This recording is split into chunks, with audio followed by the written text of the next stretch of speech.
Hi, welcome to Her Many Faces. I'm Bethany. Thank you so much for joining us here today. Don't forget to like this video, subscribe to my channel, share, comment, you name it. If you like what I'm making and want me to continue making stuff, I need your help. Now that that's over with, let's get on to the video.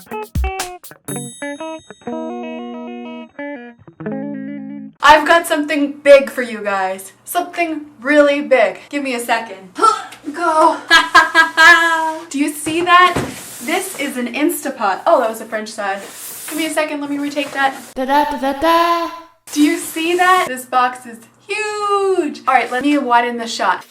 Okay, now my frame is much wider. We can actually do an unboxing that is worthy of the bigness that is this Instapot. So let's get started. I've got some handy dandy scissors. You may be asking yourself, Bethany, why are you opening a box for an Instapot? Well, the truth is, I love food, I love technology, and an Instapot is like both of those things. So of course, I'm going to show you something that is important to me. Oh my goodness. So what we have here first is the directions, very important.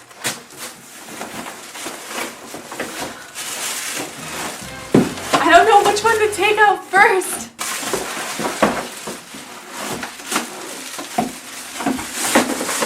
This looks like the air frying mechanism.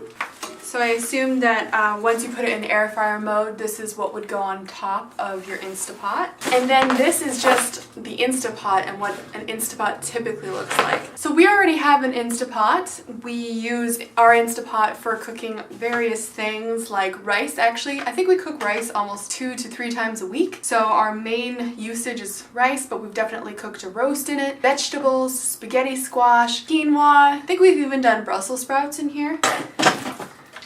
Oh, so it does look like it has some extra doodads, because our last one really only had this and a basket. And that is a good way to steam your food. This is a new one. The heck is it? Kind of looks like a cake pan with like a strainer on the bottom. And then it also has this raised compartment. I guess maybe is this the air frying apparatus? So now we will have 2 different lids. Like I said before, this one is the regular Instapot lid and this one looks like the air frying lid. And we have 2 compartments. This is what you typically have with your Instapot, and this I'm assuming is the air frying apparatus. This came with our old one as well. We used it for steaming and whatever the heck this is. Great, now that we've opened up the box, let's talk about some of its functions. The Instant Pot Duo Crisp Air Fryer is a 6-quart, 11-in-1 touch multi-use programmable pressure cooker with an air fryer lid. So essentially that means you're getting like 2 items, change the lid, and then it will have a whole bunch of other programmable features with it. Now the 11 things that they're talking about: pressure cooking, sautés, steams, slow cooks, sous vide, warms, air fries, roasts, bakes, broils, and last but not least, dehydrates. Now the 3 things that I was interested in, we already have an Instapot, as I stated, so I know the value of using it. It cooks food faster, it's juicier. We cooked a roast in it before and that was spectacular. Vegetables, soup, you name it, it really does a good job. The 3 things I was interested in that this one does that ours doesn't, and why we upgraded, it's because this one is labeled as an air fryer. I have been interested in trying an air fryer. It's the latest rage in cooking, so I really wanted to try it. It also does sous vide. That's another cooking thing that everyone is going, oh my goodness, it's so amazing, so I have to try it. And then dehydrates. That's so cool. I'd love to dehydrate my own vegetables or dehydrate my own, I don't know, fruit. There's so many things. With all of these options in this one machine, although I will say there are a lot of parts here, and the idea of a pressurized thing in my home does freak me out sometimes. I think that it's worth the money. At $129 from Walmart, it seems relatively worth it to add this to all of the kitchen things that we use. The next thing I'm gonna do is actually cook for you guys. I'm gonna try to cook frozen chicken from frozen to crispy in the air fryer. And if this little Instapot could just do our taxes too, then you know what? I bet everyone will put one in their household. So give me some time, I'll get it put together, and then we'll give it a try. So we started with the Instapot mode because that's what we know, and you do what you know, and that's just how we do, and how we do is rice. So we want to start with 2 cups of rice. You just throw it in there, all willy-nilly, not really caring. And then I also think if your butter doesn't look like this, don't even talk to me. You have to have butter. You want to be a cool kid, don't you?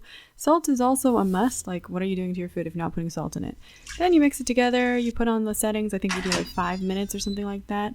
And once that's done, voila, you get like the perfectly cooked rice, like restaurant quality. It's so good. Next, we cook tofu in the air fryer because I wanted tofu. And I mean, look at it.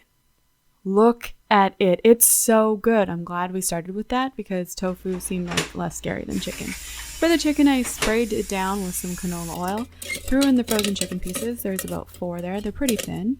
Then sprayed them down with canola oil.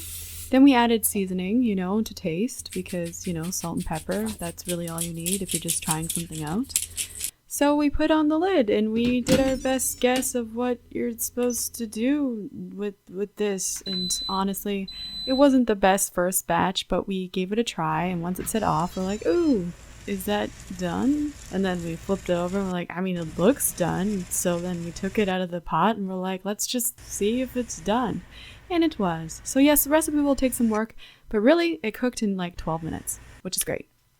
Thank you so much for watching my video. I really appreciate all the views. You guys are so wonderful. If you have any questions, please leave them in the comments. And you know what I say all the time, guys. We'll see you in the next video.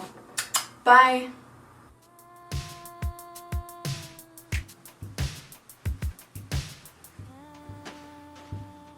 Okay.